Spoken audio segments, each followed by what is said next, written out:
हर आदमी ऐसे ही सदन चलाओ तो अच्छा लगता है। लाने का अधिकार नहीं है।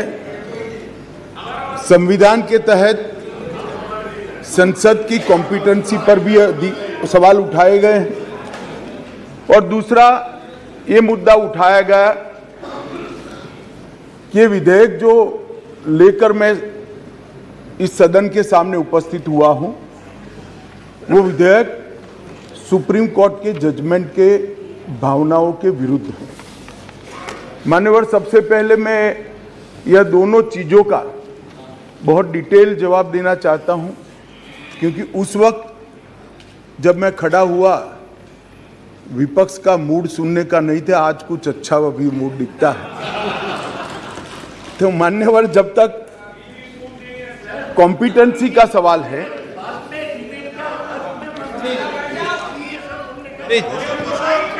प्लीज माननीय मान्यवर, जहां तक कॉम्पिटेंसी का सवाल है, संघ राज्य क्षेत्र का प्रशासन संविधान के भाग 8 में उल्लिखित प्रावधानों के तहत आता है। अनुच्छेद 239 से 242 तक इसकी कार्यरीति को संविधान में वर्णित किया गया है और अनुच्छेद 239 के ए में विशेष प्रावधान किए गए हैं, जिसके तहत दिल्ली विधानसभा सहित एक संघ शासित प्रदेश है। तो दिल्ली ना तो पूर्ण राज्य है, ना संघ शासित प्रदेश है, ना संघ शासित प्रदेश विथ असेंबली। क्योंकि ये राजधानी क्षेत्र है, इसको ध्यान में रखते हुए 239 ए में इसका एक विशेष प्रावधान संविधान के तहत किया गया है। इसकी बात मैं बाद में बताऊंगा। अब कहा कि भारत सरकार को इसके बारे में कानून बनाने का अधिकार नहीं है, ऐसा विषय कुछ सदस्यों के द्वारा रखा गया। मैं इस सदन का ध्यान अनुच्छेद 239 ए 3B की तरफ दिलाना चाहता हूं। 239 ए 3B बहुत स्पष्ट है।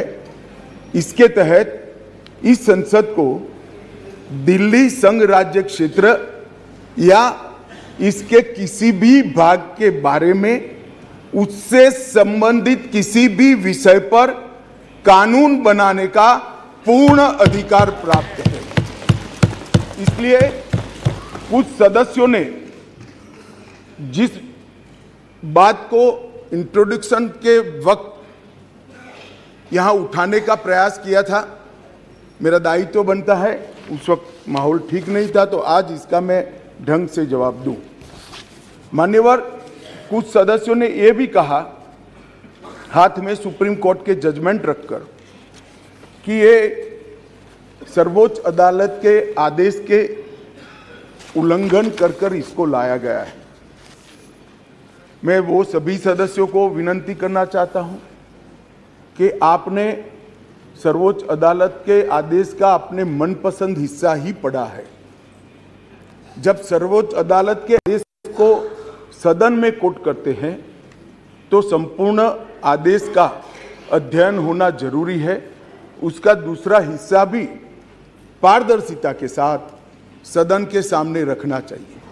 खैर, जिन्होंने नहीं रखा, मैं रख देता हूं। मान्यवर, मैं स्पष्टता करना चाहता हूं कि ये विधेयक जो है, इसमें सर्वोच्च अदालत के निर्णय को जो उन्होंने रिफर किया है, उसके पैरा 86, पैरा 95 और विशेष कर पैरा 164F की ओर मैं ध्यान आकर्षित करना चाहता हूं।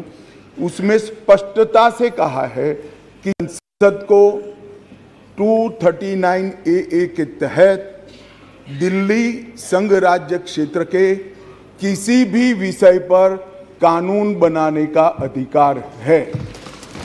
ये अदालत ने अपने जजमेंट के अंदर बहुत स्पष्ट कर दिया है। मान्यवर, अब मैं थोड़ा विधेयक पर बात करना चाहूंगा। दिल्ली शासन, इसकी एक ऐतिहासिक पृष्ठभूमि है। मान्यवर, दिल्ली की स्थापना 1911 में अंग्रेजों के शासन के द्वारा महरौली और दिल्ली दो तहसीलों को पंजाब प्रांत से अलग कर बनाई गई।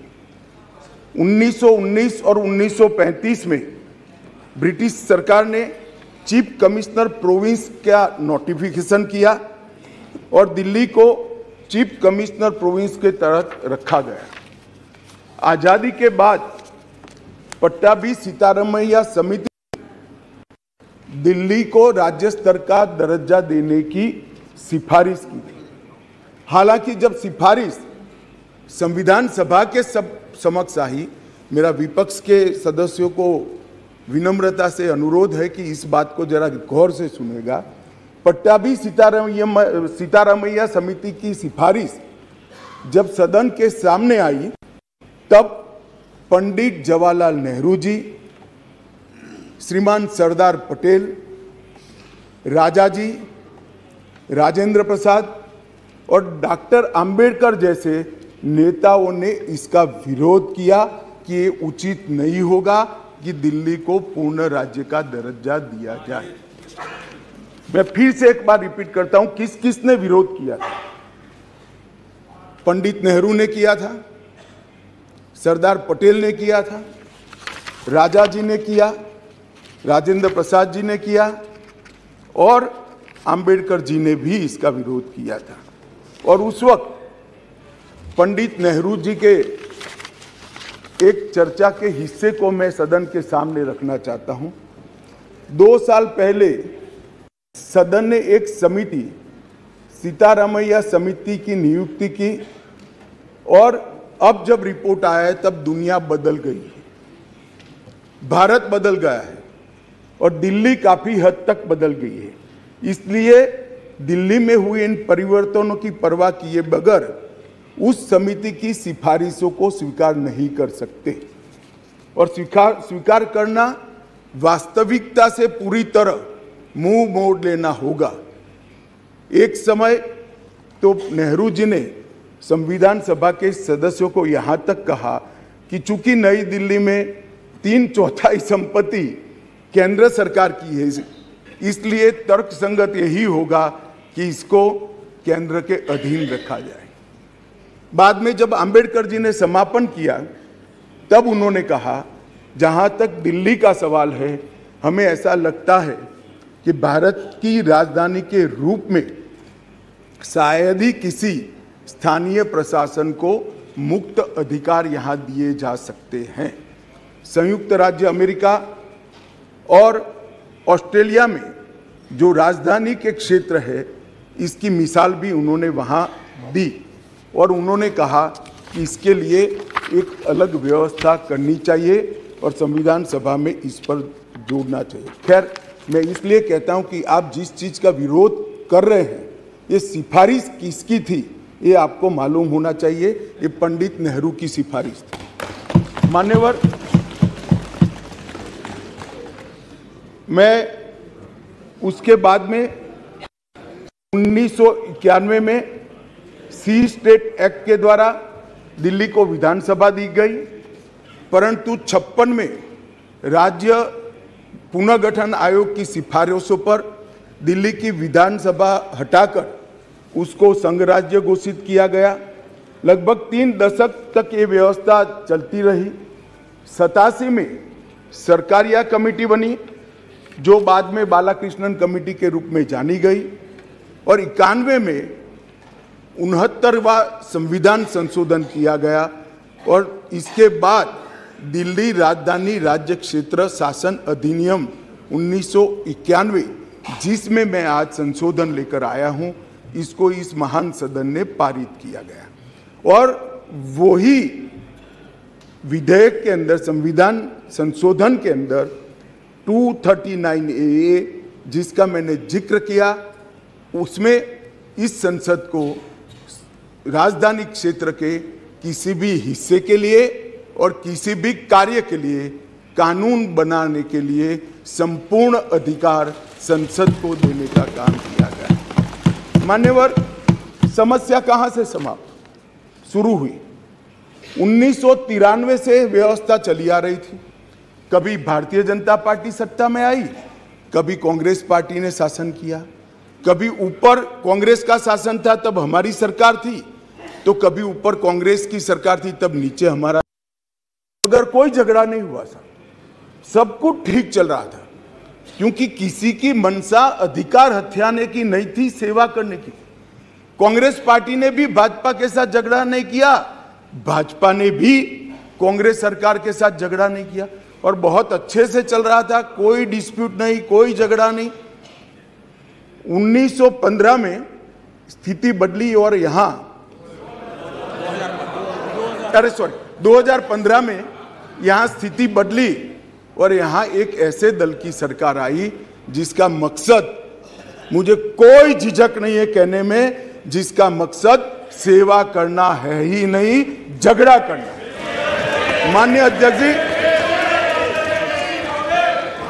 अध्यक्ष जी अनेक पार्टियों के मुख्यमंत्री रहे, अनेक पार्टियों की मिलीजुली सरकार रही, शुद्ध रूप से सरकार रही, मगर राष्ट्र सेवा करने में और जन सेवा करने में किसी भी पार्टी को कोई दिक्कत नहीं आई। मैं बाद में बात करूंगा क्या दिक्कत है, वो उसकी भी डिटेल बात करूंगा, प्रॉब्लम क्या है। प्रॉब्लम ट्रांसफर पोस्टिंग के अधिकार का नहीं है, विजिलेंस को कंट्रोल में लेकर बंगला जो बना दिया है, इसका सत्य छुपाना है। जो भ्रष्टाचार हो रहा है, इसका सत्य छुपाना है। मान्यवर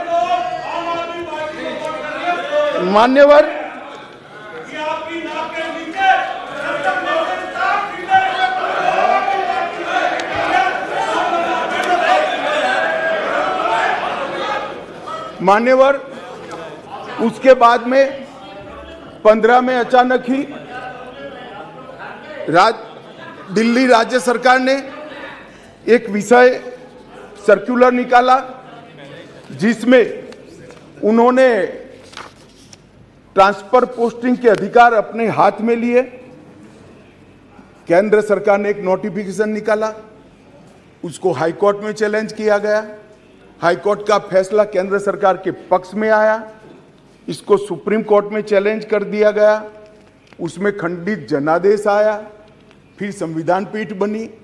संविधान पीठ ने कुछ फैसले कर नीचे फिर से 2 जजों की बेंच को दिया, उसमें भी सहमति नहीं बन पाई, और फिर से संविधान पीठ बनी जिसने अभी फैसला दिया। मान्यवर वो जो इंटरप्रिटेशन है, वो इंटरप्रिटेशन उन्होंने कानूनी और मॉरल दृष्टि से नहीं किया। उन्होंने इंटरप्रिटेशन कानून की स्थितियों का करते हुए ये कहा है कि फिर भी दिल्ली देश की संसद को और भारत सरकार को दिल्ली संघ राज्य क्षेत्र के लिए हर प्रकार का कानून बनाने का अधिकार है। वो अधिकार का उपयोग कर एक वटहुकम, एक नोटिफिकेशन निकाला गया, और वो नोटिफिकेशन इसलिए निकालना पड़ा कि संसद उस वक्त काम नहीं कर रही, मतलब संसद बैठी नहीं थी, बैठकें चल नहीं रही, तो नोटिफिकेशन निकला। और संसद सत्र के अनुपस्थिति में जो नोटिफिकेशन निकला, इसको मैं यहाँ लेकर आया हूँ, जो आज सदन के चर्चा के लिए मैंने आप सबके सामने रखा है।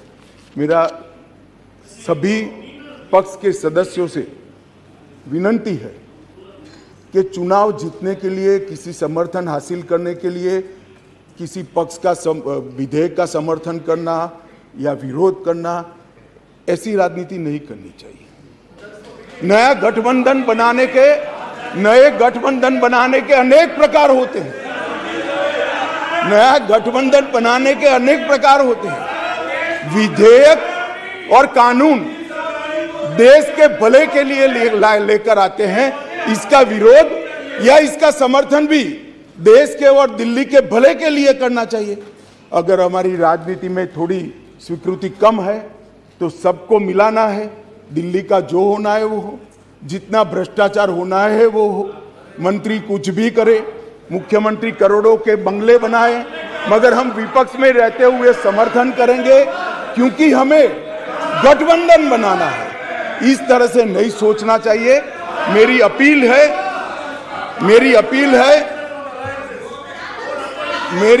है विपक्ष के सदस्यों को कि आप दिल्ली की सोचिए, अलायंस की मत सोचिए। अलायंस से फायदा नहीं होने वाला है।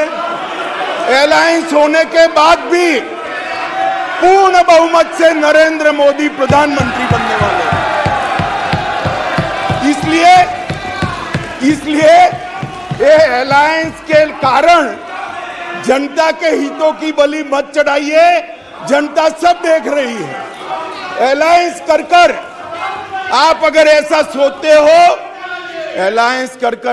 ऐसा सोचते हो कि जनता का विश्वास हासिल कर दिया जाएगा, जनता का विश्वास आपको मिला था, मगर जिस तरह से 10 साल यूपीए ने शासन चलाया, 12 लाख करोड़ के घपले घोटाले करे, इसलिए आज वहां बैठे।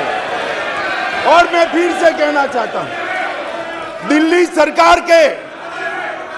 सरकार के घपले घोटाले भ्रष्टाचार को प्रछिन्न रूप से अलायंस की गरज के कारण मदद कर रहे हो। पूरा देश देख रहा है और पूरा देश चुनाव में इसका हिसाब किताब करेगा। मान्यवर, मैंने ये सदन के सामने रखा है बिल को। मेरा सभी से निवेदन है कि अलायंस के मद्देनजर इस पर अपना अभिप्राय न करें। देश के और राजधानी क्षेत्र के भले के लिए न्यूट्रलिटी से बात करें। और वैसे भी मैं बता देता हूं, विशेषकर कांग्रेस पार्टी वालों को, कि ये बिल पारित होने के बाद वो अलायंस में आपके साथ आने वाले नहीं है। तो जो सच है वो करिए। इतना अपील करके मेरी बात को समाप्त करें।